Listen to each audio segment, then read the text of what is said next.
నమస్తే. Welcome to Andhraprabha. నేను తేజస్వి. ప్రధాన పండుగలు చిన్నబోయే రీతిలో జెండాల పండుగ జోరుగా సాగుతోంది. పల్లెలు, పట్టణాలు అన్న తేడా లేకుండా సర్వత్రా ఈ పైసల పండుగ రోజురోజుకు ఊపందుకుంటుంది.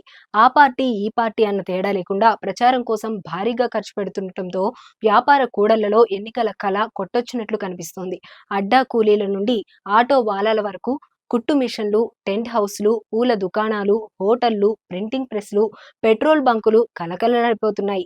ఇక నిత్యం టన్నుల కొద్దీ చికెన్ విక్రయాలు జరుగుతుండగా మద్యం దుకాణాలపై కాసుల వర్షమే కురుస్తోంది. పార్లమెంట్ ఎన్నికల మాటెలా ఉన్నా అసెంబ్లీ ఎన్నికల్లో విజయాన్ని అన్ని పార్టీలు ప్రతిష్టాత్మకంగా తీసుకున్నాయి.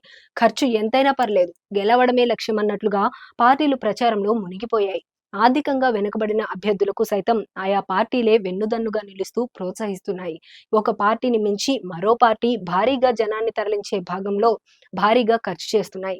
ఇలా గ్రామీణ వ్యవసాయ కూలీల నుండి అడ్డా కూలీల వరకు ఎవరినీ వదలకుండా ప్రచారంలో భాగస్వాములను చేస్తున్నాయి. ఫలితంగా పొట్టకూటి కోసం రోజు పని చేసుకునే వారికి ఎన్నికలు కలిసిరాగా పలు రంగాల్లో పనిచేస్తున్న వారికి చేతి నిండా పని దొరుకుతోంది. ఎన్నికల ప్రచారం ఏప్రిల్ మొదటి వారం నుండే ప్రారంభం కాగా మే 10 వరకు ఈ సందడి సాగనుంది. రాజకీయ నాయకుల గెలుపోటముల మాట ఎలా ఉన్నా అనేక వర్గాల ప్రజలకు ఈ ఎన్నికలు అదనపు ఆదాయాన్ని మాత్రం తెచ్చిపెట్టాయి. ఎన్నికల వల్ల బ్యానర్ల ప్రింటింగ్ మొదలు వాటిని కట్టేవారి నుంచి ప్రచార రథాలు నడిపే డ్రైవర్లు, వంట మాస్టర్లు, క్యాటరింగ్లు, హోటళ్లు, సప్లై చేసేవారు, ఇలా ప్రతి ఒక్కరికి చేతి నిండా పని దొరికింది. వీరి వ్యాపారం 3 ఆర్డర్లు, 6 అడ్వాన్సులుగా సాగుతోంది. తక్కువ సమయంలో ఎక్కువ ప్రాంతాలను చుట్టి రావడానికి అభ్యర్థులు ప్రచార రథాలను నమ్ముకోవడంతో వాటిని తయారు చేసేవారికి డిమాండ్ పెరిగింది. గల్లీ గల్లీలో ప్రచారాలు నిర్వహించేందుకు ప్రత్యేకంగా ఎన్నికల ప్రచార రథాలను వేల రూపాయలు ఖర్చు చేసి తయారు చేయించారు. దీంతో వెల్డింగ్ పనులు చేసేవారికి డిమాండ్ పెరిగింది. సభలు, సమావేశాలకు జనాన్ని తరలించాలంటే వాహనాలు తప్పనిసరి కావడం, వాహనదారులు రోజుకు 1500 నుండి 2000 వరకు వసూలు చేస్తున్నారు. మరోవైపు ద్విచక్ర వాహనాలు, కార్లకు నేతలు పెట్రోల్, డీజిల్ పోయిస్తున్నారు. దీంతో పెట్రోల్ బంకుల్లో అమ్మకాలు పెరిగాయి. కరపత్రాలు, ఫ్లెక్సీలతో అభ్యర్థులు విస్తృతంగా ప్రచారం చేస్తున్నారు. ఎన్నికల మేనిఫెస్టో, హామీలు, చేపట్టబోయే అభివృద్ధి పనులకు సంబంధించిన వివరాలను ప్రజలకు తెలిసేలా అన్ని పార్టీల నేతలు కరపత్రాలను ఇంటింటికి పంపిణీ చేస్తున్నారు. సమావేశాలకు, ప్రచారాలు, ముఖ్య నేతలు వస్తే భారీ ఫ్లెక్సీలు ఏర్పాటు చేస్తున్నారు. ఇందుకోసం అభ్యర్థులు లక్షల్లో ఖర్చు చేస్తున్నారు.